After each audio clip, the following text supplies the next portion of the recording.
नमस्कार, ये NB news देख रहे हैं आप। मैं हूं मोहित चौधरी और आप सभी का स्वागत है राष्ट्र धर्म में। राष्ट्र धर्म में आज हम करेंगे बात प्रधानमंत्री नरेंद्र मोदी के ऐलान की। दरअसल आज प्रधानमंत्री नरेंद्र मोदी ने कोरोना टीकाकरण को लेकर आज बड़ा ऐलान कर दिया। उन्होंने देश को संबोधित करते हुए कहा कि 21 जून सोमवार से देश में हर राज्य में 18 साल से ऊपर की उम्र के सभी नागरिकों के लिए भारत सरकार राज्यों को मुफ्त में वैक्सीन मुहैया कराएगी। प्रधानमंत्री मोदी ने कहा कि देश में कम होते कोरोना के मामलों के बीच केंद्र सरकार के सामने अलग अलग सुझाव भी सामने आने लगे थे, अलग अलग मांगे होने लगी थी। पूछा जाने लगा था कि सब कुछ भारत सरकार ही क्यों तय कर रही है, राज्य सरकारों को छूट क्यों नहीं दी जा रही, राज्य सरकारों को लॉकडाउन की छूट क्यों नहीं दी जा रही है। प्रधानमंत्री मोदी के ऐलान के बाद विपक्ष ने देरी को लेकर भी सवाल उठाने शुरू कर दिए हैं। तो वहीं दिल्ली के डिप्टी सीएम मनीष सिसोदिया ने प्रधानमंत्री मोदी की घोषणा पर सुप्रीम कोर्ट का आभार जताया है। तो वहीं बीजेपी के नेताओं ने प्रधानमंत्री मोदी के ऐलान पर आभार प्रकट करना शुरू कर दिया है और ऐसे में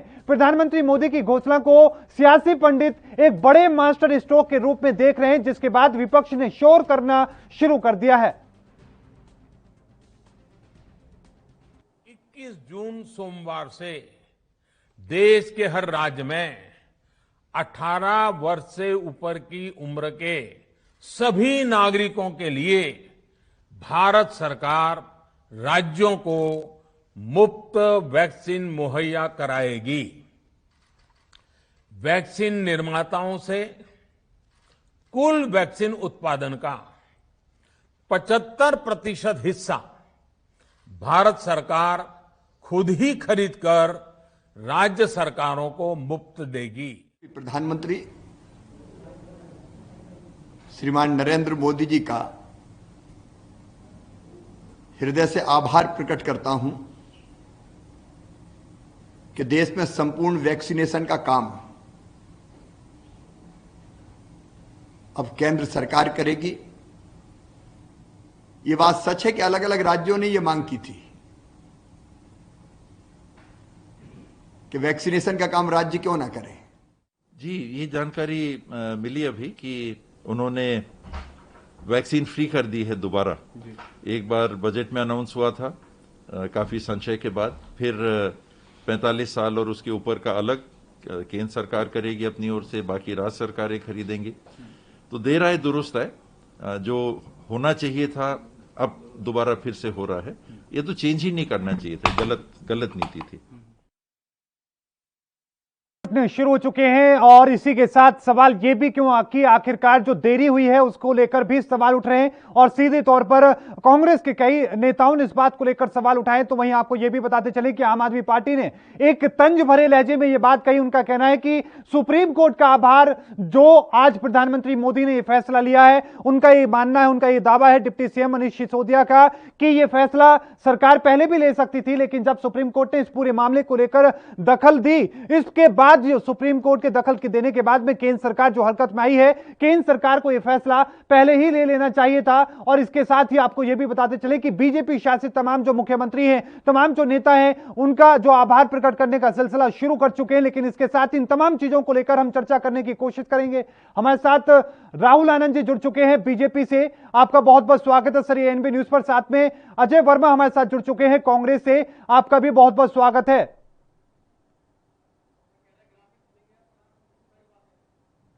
लेकिन हम दोनों अपने मेहमानों का रुख करें उससे पहले आपको ग्राफिक्स के माध्यम से वो तस्वीर और आसान तरीके से समझाने की कोशिश करेंगे कि आखिरकार आज प्रधानमंत्री मोदी ने क्या क्या बड़ी बातें कही। आपको बता दें कि प्रधानमंत्री मोदी की बातों में 21 जून से 18 साल से ऊपर वाले सबको वैक्सीन लगाने की बात कही गई है। केंद्र देगा मुफ्त वैक्सीन, लगाने की जो जिम्मेदारी होगी वो राज्य सरकारों की होगी। दिवाली तक 80 करोड़ लोगों को मुफ्त में राशन मुहैया कराने की बात भी कही गई है। सरकार किसी भी परिवार को भूखा नहीं सोने देगी, ये प्रधानमंत्री मोदी ने कहा है। और बच्चों के लिए देश में 2 वैक्सीन का ट्रायल जारी है, यह भी प्रधानमंत्री मोदी ने आज कहा। कुल 7 वैक्सीन का ट्रायल चल रहा है। 21 जून से 18 साल से ऊपर वाले सब लोगों को मुफ्त में जो वैक्सीन मिलेगी। प्रधानमंत्री मोदी ने ऐलान किया है केंद्र सरकार मुफ्त में वैक्सीन देगी, लेकिन लगाने की जो जिम्मेदारी होगी वो राज्य सरकारों की होगी। ये यानी कि ये 5 बड़े बिंदु हैं प्रधानमंत्री मोदी के आज के राष्ट्र को जो संबोधन उन्होंने दिया है उसमें से महत्वपूर्ण बिंदु।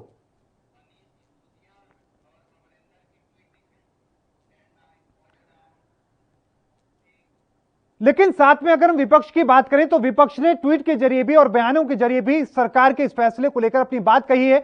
सबसे पहले डिप्टी सीएम मनीष सिसोदिया का ट्वीट, केंद्र सरकार चाहती तो बहुत पहले यह कर सकती थी, लेकिन केंद्र की नीतियों के चलते न राज्य वैक्सीन खरीद पा रहे थे और न केंद्र सरकार दे रही थी। यह कहना है डिप्टी सीएम का। लेकिन साथ में पंजाब के मुख्यमंत्री की हम बात करें, कैप्टन अमरिंदर ने कहा कि अच्छा है कि वैक्सीन की खरीद और वितरण केंद्र ही करेगा। मैंने 2 बार प्रधानमंत्री को पत्र लिखा था, समस्या का एकमात्र यही समाधान है। तो यह कहना है, आपको बता दें कि पंजाब के मुख्यमंत्री का, उन्होंने कहा कि सिर्फ इसका यही समाधान है। तो इसको लेकर प्रधानमंत्री मोदी ने 2 बार पत्र लिखे थे प्रधानमंत्री मोदी को, मुख्यमंत्री कैप्टन अमरिंदर सिंह ने। लेकिन इसके साथ में डिप्टी सीएम मनीष सिसोदिया ने तंज कसने की कोशिश की, सुप्रीम कोर्ट का आभार जताया और साथ में यह भी उनका कहना है कि सरकार अगर चाहती, केंद्र सरकार चाहती तो इसको लेकर फैसला पहले भी लिया जा सकता था, लेकिन ये देरी जो हुई है इसको लेकर उन्होंने तंज भरा है, साथ में सुप्रीम कोर्ट का आभार भी जताया है।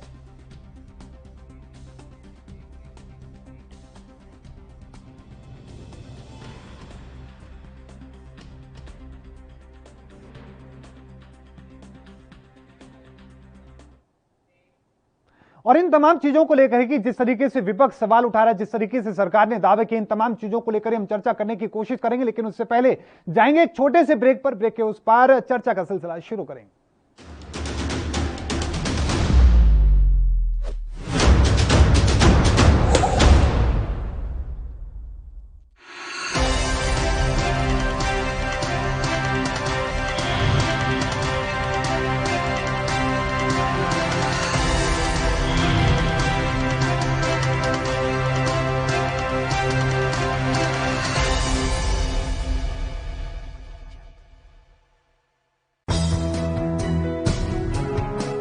ਪੰਜਾਬ ਫਾਰਸੀ ਦੇ 2 ਸ਼ਬਦਾਂ ਦਾ ਮੇਲ ਹੈ, ਪੰਜ ਅਤੇ ਆਬ, ਯਾਨੀ 5 ਦਰਿਆਵਾਂ ਦੀ ਧਰਤੀ। ਪੰਜਾਬੀਆਂ ਨੇ ਹਮੇਸ਼ਾ ਕੁਦਰਤੀ ਤੇ ਗੈਰ ਕੁਦਰਤੀ ਕਰੋਪੀ ਦਾ ਡਟ ਕੇ ਸਾਹਮਣਾ ਕੀਤਾ ਹੈ। ਇਕਮੁੱਠਤਾ ਨਾਲ ਅਸੀਂ ਜਿੱਤ ਪ੍ਰਾਪਤ ਕੀਤੀ ਹੈ। ਅੱਜ ਜਦੋਂ ਇਹ ਕਰੋਨਾ ਰੂਪੀ ਵਾਇਰਸ ਸਾਡੇ ਤੇ ਹਮਲਾ ਕਰ ਰਿਹਾ ਹੈ ਤਾਂ ਅਸੀਂ ਸਾਰਿਆਂ ਨੇ ਕੈਪਟਨ ਅਮਰਿੰਦਰ ਸਿੰਘ ਸਰਕਾਰ ਦੇ ਦਿਸ਼ਾ ਨਿਰਦੇਸ਼ਾਂ ਅਨੁਸਾਰ ਇਕਮੁੱਠਤਾ ਦਿਖਾਈ ਹੈ ਤੇ ਉਸੇ ਦਾ ਨਤੀਜਾ ਹੈ ਪੰਜਾਬ ਦੇ ਕਈ ਜ਼ਿਲ੍ਹਿਆਂ ਵਿੱਚ ਕਰੋਨਾ ਅੱਜ ਨਿਯੰਤਰਣ 'ਚ ਹੈ। ਇਨ੍ਹਾਂ ਜ਼ਿਲ੍ਹਿਆਂ ਵਿੱਚ ਬਰਨਾਲਾ, ਤਰਨਤਾਰਨ, ਸ਼ਹੀਦ ਭਗਤ ਸਿੰਘ ਨਗਰ, ਮੋਗਾ, ਫਤਿਹਗੜ੍ਹ ਸਾਹਿਬ, ਰੂਪਨਗਰ ਤੇ ਕਪੂਰਥਲਾ ਜ਼ਿਲ੍ਹੇ ਸ਼ਾਮਿਲ ਨੇ, ਜਿੱਥੇ ਕਰੋਨਾ ਮਰੀਜ਼ ਤੇਜ਼ੀ ਨਾਲ ਠੀਕ ਹੋਏ ਨੇ।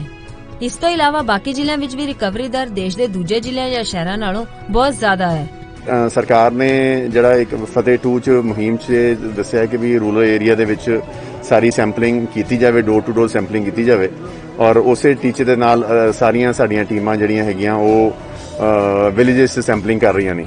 ਇੱਥੇ ਬਹੁਤ ਵਧੀਆ ਤਰੀਕੇ ਨਾਲ ਸਭ ਤੋਂ ਪਹਿਲਾਂ BP ਵਗੈਰਾ ਚੈੱਕ ਕਰਨ ਤੋਂ ਬਾਅਦ ਵੈਕਸੀਨ ਲਗਾਈ ਗਈ। ਵੈਕਸੀਨ ਤੋਂ ਬਾਅਦ ਅੱਧਾ ਘੰਟਾ ਇੱਥੇ ਬੈਠਣ ਵਾਸਤੇ ਕਿਹਾ ਗਿਆ। ਬਿਲਕੁਲ ਵਧੀਆ ਤਰੀਕੇ ਨਾਲ ਸਭ ਕੁਝ ਹੋ ਰਿਹਾ। दरअसल कैप्टन अमरिंदर सिंह सरकार ने महामारी की शुरुआत तो ही इस ते नजर बनाई रखी ते समय सिर ठोस फैसले ले। दूजे पासे पंजाब पुलिस ते सिविल प्रशासन दा भी इस महामारी दौरान खास रोल रहा। पंजाब पुलिस ने कैप्टन अमरिंदर सिंह सरकार दे दिशा निर्देश अनुसार लोकां नूं लॉकडाउन ते कर्फ्यू दा पालन करवाया ते उन्हां नूं कोरोना महामारी तो जाणू करवाया। इस सफलता दा सेहरा सरकार दे सेहत विभाग नूं भी जांदा है, जिन्हां ने हस्पतालां दे नाल होम क्वारंटाइन मरीजां दा भी पूरा ध्यान रखिया ते इस दा नतीजा ਇਹ ਨਿਕਲਿਆ ਕਿ ਜਿੱਥੇ ਦੇਸ਼ ਵਿੱਚ ਇੱਕ ਸਮੇਂ ਮਰੀਜ਼ਾਂ ਲਈ ਬੈੱਡ ਤੇ ਹੋਰ ਸਿਹਤ ਸੇਵਾਵਾਂ ਦੀ ਘਾਟ ਹੋ ਗਈ ਸੀ, ਉੱਥੇ ਹੀ ਪੰਜਾਬ ਇਸ ਸਮੱਸਿਆ ਤੋਂ ਬਚਿਆ ਰਿਹਾ ਤੇ ਅੱਜ ਉਸੇ ਦਾ ਨਤੀਜਾ ਹੈ ਕਿ ਪੰਜਾਬ ਦੇ ਲੋਕਾਂ ਨੂੰ ਬਿਹਤਰ ਸਿਹਤ ਸੇਵਾਵਾਂ ਮਿਲ ਸਕੀਆਂ।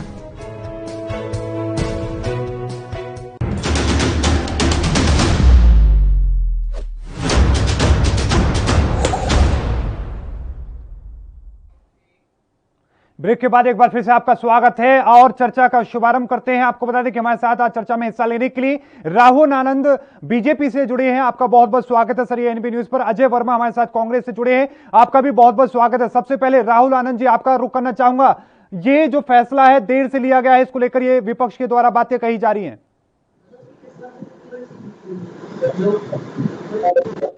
कोई भी फैसले को लेती है तो उसकी आलोचना करना विपक्ष का धर्म बन गया है। अगर आप देखेंगे, आपने प्रधानमंत्री जी की बातों पर अगर ध्यान दिया है तो आप देखेंगे इस चीज को सभी जानते हैं, जो पैनलिस्ट बैठते हैं उनको भी इन बातों को पता होता है कि प्रधानमंत्री जी ने कहा कि जो प्रमुखता से जो स्वास्थ्य का जो विषय है वो राज्य सरकार का होता है। राज्य सरकारों की तरफ से हमने भी छोड़ा उनको अपने कार्यों को करने के लिए, ताकि उनकी अपनी जिम्मेदारी का एहसास हो सके।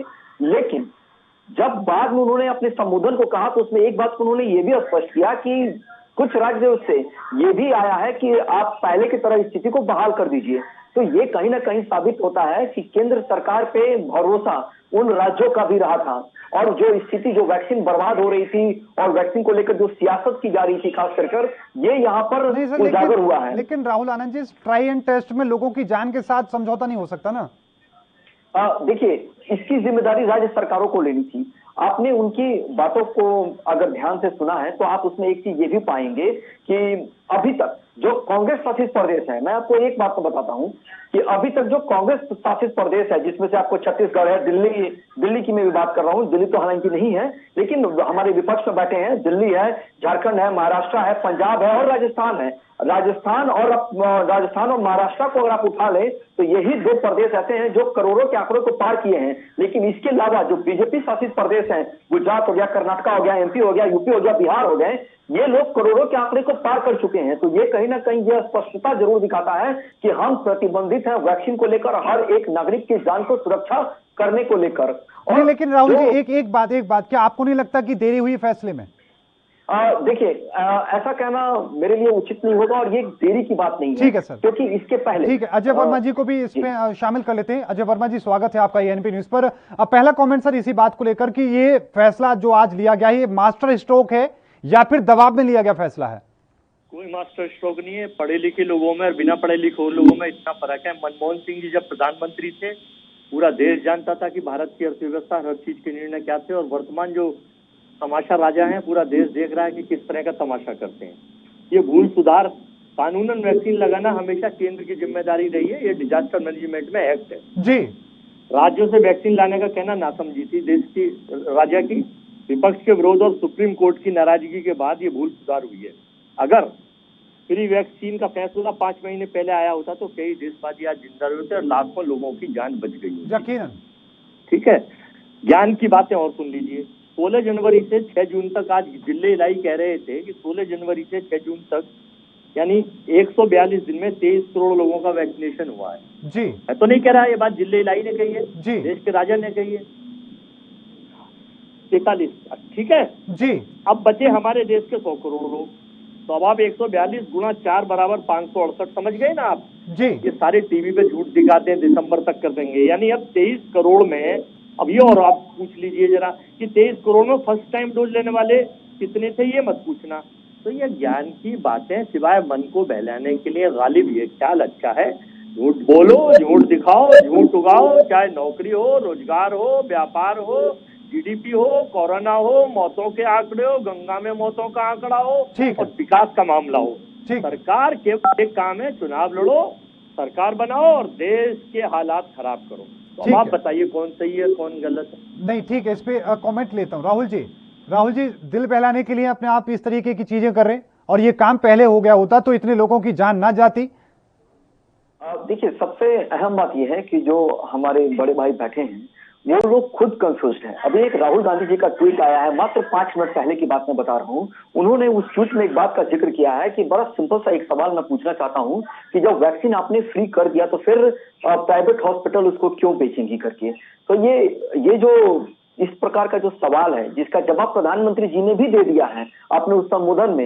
ये जो उंगली उठाने का जो काम है ये विपक्ष का काम है, शायद इसीलिए आज अपने राजनीतिक जमीन को ये खोते नजर आ रहे हैं। एक बात हम थोड़ा समझने की कोशिश करें, क्योंकि लगातार हमें मालूम है केरल के मुख्यमंत्री ने तमाम गैर बीजेपी राज्यों को पत्र लिखे, लगातार कांग्रेस भी दबाव में दे रही थी कि तमाम राज्यों को मुफ्त में वैक्सीन दी जानी चाहिए। क्या लग रहा है कि राज्य जो एकजुट हो रहे थे इस वजह से आप लोग दबाव में आकर के आपने ये फैसला लिया है, या फिर सुप्रीम कोर्ट की दखल अंदाजी के बाद में ये फैसला लिया गया है? देखिए, सबसे अहम बात यह है कि जो हमारे देश की जो आवाम है, जो 130 करोड़ के जो हमारे नागरिक हैं, जो हमारी जनता है, उनके देशों के और उनकी मौलिक अधिकारों और उनके कर्तव्यों की रक्षा और उनकी जिंदगी की रक्षा के लिए ये भारतीय जनता पार्टी की सरकार प्रतिबंधित है। और हमने पहले भी कहा था अपने प्रारंभिक संबोधन में कि वैक्सीन सारे लोगों को दिया जाएगा, और जो वैक्सीन को लेकर जो भ्रम फैलाए जा रहे थे खरीदने को लेकर और जो वेस्टेज पे, देखिए अभी जो हमारे साथ जो पैनलिस्ट बैठे हैं अजय जी, कभी वो जो राजस्थान की जो स्थिति थी जिसमें वैक्सीन सबसे ज्यादा वेस्ट हुई है, इसके ऊपर कभी वो प्रश्न नहीं उठाते हैं। जबकि अगर आप अच्छी भूमिका में रहेंगे तो आपको तर्क और जो सही बात है उसको और जो गलत बात है दोनों को उठाना चाहिए, तब जाकर आपकी सततता स्थापित होती है लोकतंत्र के अंदर। एक बहुत महत्वपूर्ण बात उन्होंने आंकड़ा दिया है कि जो अब तक वैक्सीनेशन हुआ है जितना प्रतिशत हमारा, और आप कह रहे हैं कि दिसंबर तक हम सबको कर देंगे, ये दो अलग अलग चीजें होंगी सर। जो आंकड़े अभी आ रहे हैं सामने वो बहुत चिंताजनक है। इस रफ्तार से तो हम बहुत लंबा वक्त लगेगा।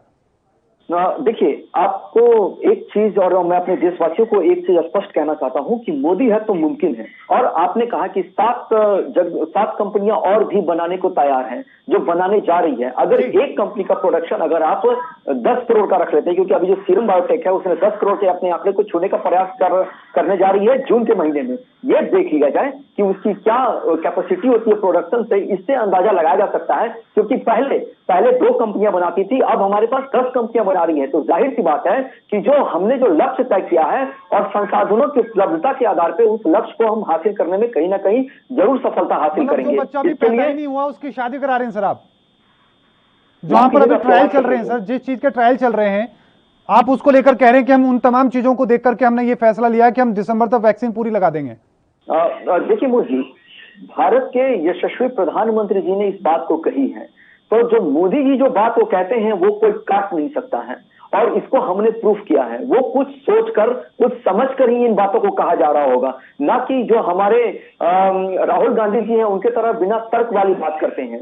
जब पैनलिस्ट जब बैठते हैं, जब लोग बैठते हैं, जब नीति आयोग बैठती है, तो वो सारे मुद्दों पर एक एक कर होमवर्क किया जाता है।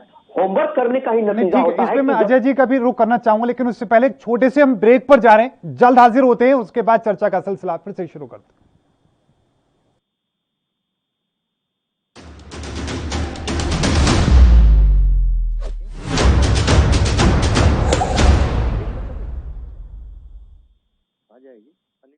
कोरोना वायरस ਨੂੰ ਅਸੀਂ ਤਾਂ ਹੀ ਹਰਾ ਸਕਦੇ ਹਾਂ ਜੇਕਰ ਅਸੀਂ ਆਪਣੇ ਵੱਧ ਤੋਂ ਵੱਧ ਟੈਸਟ ਕਰਵਾਵਾਂਗੇ ਤੇ ਵੈਕਸੀਨੇਸ਼ਨ ਲਗਵਾਵਾਂਗੇ।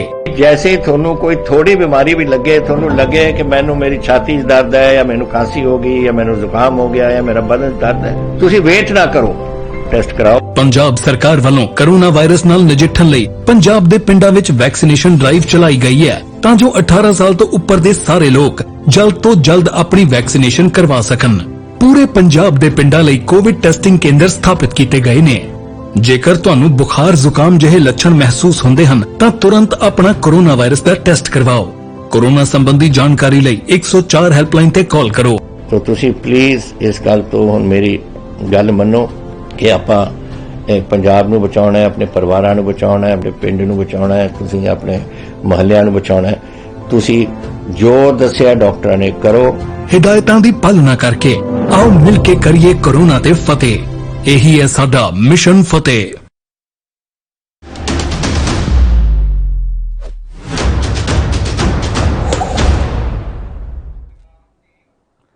दोनों मेहमान हमारे साथ लगातार बने हुए हैं। अजय वर्मा जी, रुख में आपका करना चाहूंगा। प्रधानमंत्री मोदी ने इससे पुराने जो हमारी तमाम तस्वीरें थी उनको लेकर भी अपनी बात कही। उन्होंने कहा कि हमें वैक्सीन के लिए दूसरे देशों पर निर्भर रहना पड़ता था।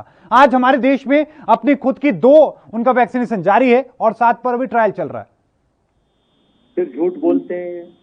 कोविशील्ड आपको पता है कि लंदन की किसकी मैन्युफैक्चरिंग है जी। आप कोविशील्ड इसे अपने आप बताने लगेंगे, फिर टीवी पर सफाई देने आ जाएंगे। मैंने आपसे कहा कि झूठ के पिटारे हैं। राहुल गांधी जी ने एक बात पूछी थी कि अभी if vaccine are free for all, why should private hospital charge for them? यकीनन।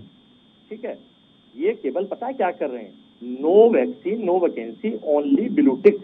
ये भी राहुल जी ने कहा था, आपको याद हो तो जी। ब्लू टिक के लिए मोदी सरकार कभी फेसबुक से लड़ती है, कभी ट्विटर से लड़ती है, लेकिन कोविड टीका चाहिए तो भारत के लोगों से कह दिया जाता है आत्मनिर्भर बनो। अरे भाई, अगर सत्यता हम पूछते हैं, देश के ज्ञानवान डिग्रीधारी प्रधानमंत्री जी हैं, दयावान शासक हैं, तो दयावान शासक का उद्देश्य ये कोई होता है कि हिटलर महान की तरह आप देश की जनसंख्या और आबादी को घटाने लगो?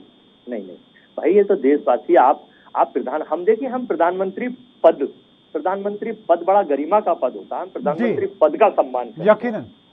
और जब उस पद पर पढ़े लिखे लोग, मनमोहन सिंह, डॉक्टर राजेंद्र प्रसाद जी जैसे राष्ट्रपति थे भारत के, ऐसे लोग हों, अब ये डिग्री का ही नहीं पता, माफ करना मेरी बात को, पूरे देश को पता है, वो लोग जब झूठ बोलने लगे हैं संवैधानिक पद पर रहकर, तो लोग क्या आचरण करेंगे? 136 करोड़ लोगों में क्या मैसेज जाएगा? जो लोग दीदी, जब वैक्सीन की जरूरत थी तो दीदी ओ दीदी, दीदी ओ दीदी, लोग आदर्श मानते हैं देश के प्रधानमंत्री को। पीएम का पद बड़ा संवैधानिक बहुत बड़ा पद होता है भारत के प्रधानमंत्री का, क्योंकि हम विश्व की जनसंख्या में दूसरे नंबर के लोग। लेकिन सर, वैक्सीनेशन पर अगर हम आए, जिस तरीके से हम देखें कि पोलियो को लेकर बहुत लंबा वक्त लगा, बहुत लंबी स्थिति रही काबू में पाने के लिए, तो मैं भी तो यही कह रहा हूँ कि ये लोग झूठी घोषणाएं क्यों करते हैं? झूठी घोषणाओं से तो दूसरे देश से लाखों लोगों के घर लीन लिए, किसी का भाई चला गया, किसी की बहन, किसी की बेटी, किसी का बाप, किसी की माँ, और कोरोना के इस काल में लोग भूलेंगे कोई? और हमने अनुरोध किया था जी, देश के प्रधानमंत्री साहब को फोटो सेशन का शौक है, उन्हें चले, अच्छा शौक है, शौक होना चाहिए, तो सबको होते हैं। उन्होंने कोवैक्सीन और यानी वैक्सीन के ऊपर भी अपना प्रमाण पत्र छपवा दिया। क्या लोगों को आप पता नहीं है कि मोदी साहब? मैं इस पर भी आऊंगा, बिल्कुल इस पर भी आऊंगा, मैं राहुल जी का, आनंद जी का भी कमेंट लूंगा, लेकिन उससे पहले एक छोटे से ब्रेक पर हम जा रहे हैं, जल्द हाजिर होते हैं।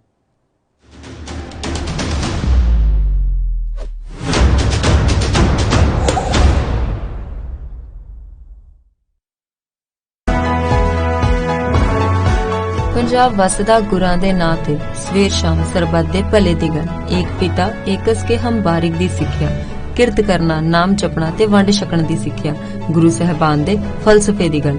ਆਓ ਗੱਲ ਪੰਜਾਬ ਸਰਕਾਰ ਦੀ ਕਰੀਏ, ਜਿਸ ਨੇ ਕੋਰੋਨਾ ਜਿਹੀ ਭਿਆਨਕ ਮਹਾਮਾਰੀ ਦੌਰਾਨ ਕਿਸੇ ਨੂੰ ਵੀ ਭੁੱਖਾ ਨਹੀਂ ਰਹਿਣ ਦਿੱਤਾ। ਹਾਲਾਂਕਿ ਕੋਰੋਨਾ ਨਾਲ ਪੰਜਾਬ ਦਾ ਪ੍ਰਭਾਵਿਤ ਹੋਣਾ ਵੀ ਲਾਜ਼ਮੀ ਸੀ, ਕਿਉਂਕਿ ਵਿਸ਼ਵ ਪੱਧਰੀ ਮਹਾਮਾਰੀ ਸੀ। ਇਸ ਮਹਾਮਾਰੀ ਨੇ ਜਿੱਥੇ ਲੋਕਾਂ ਨੂੰ ਘਰਾਂ 'ਚ ਹੀ ਕੈਦ ਹੋਣ ਲਈ ਮਜਬੂਰ ਕੀਤਾ, ਉੱਥੇ ਹੀ ਕੰਮਕਾਰ ਤੇ ਵੀ ਬਹੁਤ ਜ਼ਿਆਦਾ ਪ੍ਰਭਾਵ ਪਿਆ।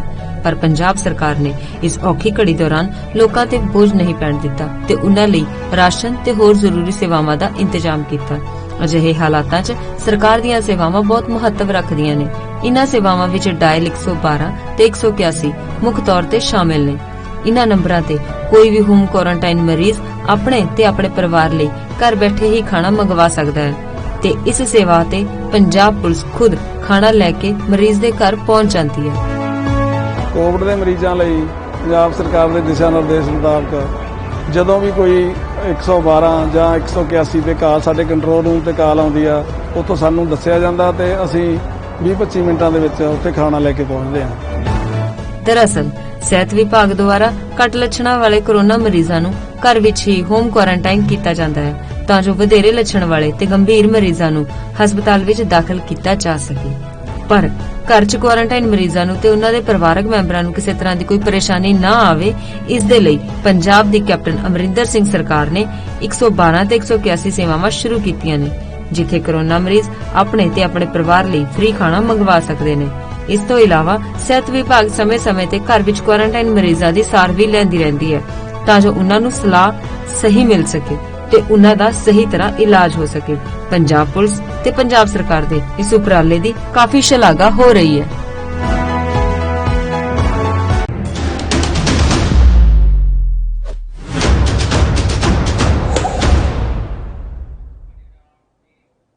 ब्रेक के बाद एक बार फिर से आपका स्वागत है। दोनों मेहमान हमारे साथ बने हुए हैं। अजय वर्मा जी अपना कमेंट पूरा करें, उसके बाद राहुल आनंद जी का रुख करूंगा। देखिए, मैं आपको एक चीज और जानकारी के लिए बताऊं जी। सरकार की भक्ति को मजबूर करता है एक कानून। भारत में एक प्रीति स्मारक प्रजातंत्र है जिसके दो मूल तत्व होते हैं, विपक्ष और मीडिया, यानी आप और हम। बिल्कुल ठीक है। इन दोनों के अस्तित्व को बुनियाद है गवर्नेंस बाय डिस्कशन, यानी विचार विमर्श से शासन। इसके तहत सरकारों के कार्य का विश्लेषण होता है और उसको गलत लगने पर उसकी निंदा की जाती है ताकि जनमत प्रभावित हो सके। आईपीसी की धारा 124(1) के अनुसार सरकार के खिलाफ अप्रीति जगाना या इसकी कोशिश करना राजद्रोह है। स्पष्टीकरण 1 में अप्रीति की परिभाषा है।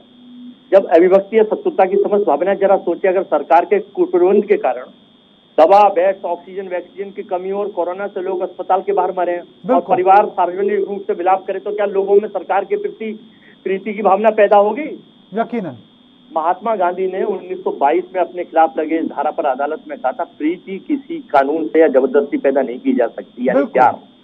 अगर किसी को किसी के प्रति प्रीति नहीं है तो वह इसके इजहार करने की खुली छूट होनी चाहिए, बशर्ते उसमें हिंसा ना हो। हर हाल में पत्रकार विनोद दुआ के मामले में, पत्रकार विनोद दुआ के मामले में समय की थोड़ी कमी है सर, इस चक्कर में राहुल आनंद जी मैं रुख आपका करना चाहूंगा।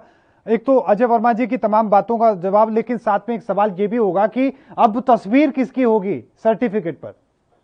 देखिए, सबसे अहम बात यह है कि अजय वर्मा जी ने जितनी भी बातें की हैं उसमें बस आपको भ्रमित करने का प्रयास किया है और अभी भी वो झूठ का प्रचार कर रहे हैं। वास्तविकता से वो अभी भी कोसों दूरी पे हैं, क्योंकि इन्हें देश की जनता से मतलब नहीं है, इन्हें सिर्फ मोदी से लड़ाई है। इसलिए मोदी के ऊपर कितना भी कटाक्ष नहीं सर, लोगों की जाने तो गई है सर, ये तो सच्चाई माननी पड़ेगी। ये मैं जरूर मानता हूं, मैं एक चीज को मानता हूं, लेकिन अगर आप एक चीज को मानिए, ये जो था ये बीमारी नहीं, ये महामारी था जिसमें सब लोगों ने जान गंवाई है। इससे मैं भी पीड़ित हूं, मैं ना नहीं कहता हूं, लेकिन आप एक बात बताइए कि जो देश में राहुल जी एक लाइन में एंडिंग कमेंट है जी। देखिए, सबसे अहम बात यह है कि अभी जो सरकार ने जो महत्वपूर्ण फैसले लिए हैं ये देश हित में लिए हैं, और जो राज्य फेल हो रहे थे, जो वैक्सीन का वेस्ट कर रहे थे, उनके ऊपर एक तमाचा है कि केंद्र सरकार ने अपने हाथ में लिया है उस जिम्मेदारी को। अजय वर्मा जी मुझे माफ कीजिएगा, मैं आपका आखिरी कमेंट नहीं ले पाया, लेकिन आप दोनों मेहमानों का बहुत बहुत धन्यवाद जो आपने अपना कीमती वक्त हमारे साथ साझा किया। समय की कमी के चलते हम चर्चा और लंबी नहीं कर सके, लेकिन लगातार खबरों के लिए देखते रहे एएनपी न्यूज। मुझे दीजिए इजाजत, धन्यवाद।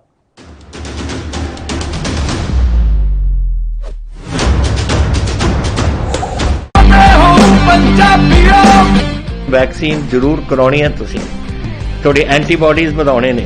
ਜਦੋਂ ਤੁਹਾਡੇ ਐਂਟੀਬਾਡੀਜ਼ ਵਧਣਗੇ ਉਹ ਐਂਟੀਬਾਡੀਜ਼ ਨੇ ਜਿਹੜੀ ਕਰੋਨਾ ਦੇ ਨਾਲ ਜੰਗ ਲੜ ਸਕਦੀ ਹੈ ਤੁਹਾਡੇ ਬਾਡੀਜ਼ ਦੇ ਵਿੱਚ। ਇਹ ਤੁਹਾਨੂੰ ਕਰਾਉਣਾ ਚਾਹੀਦਾ ਹੈ। ਤੁਹਾਨੂੰ ਉਹ ਡਾਕਟਰ ਜੋ ਪਹਿਲੇ ਦਿਨ ਤੋਂ ਕਹਿ ਰਹੇ ਨੇ ਮਾਸਕ ਨਹੀਂ ਭੁੱਲਣਾ।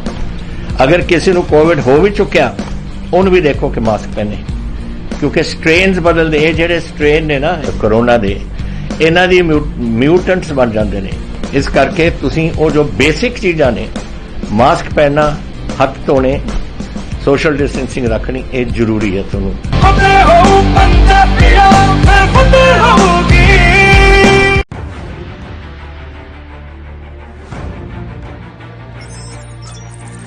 खबर चाहे सियासत की हो या सरकार की,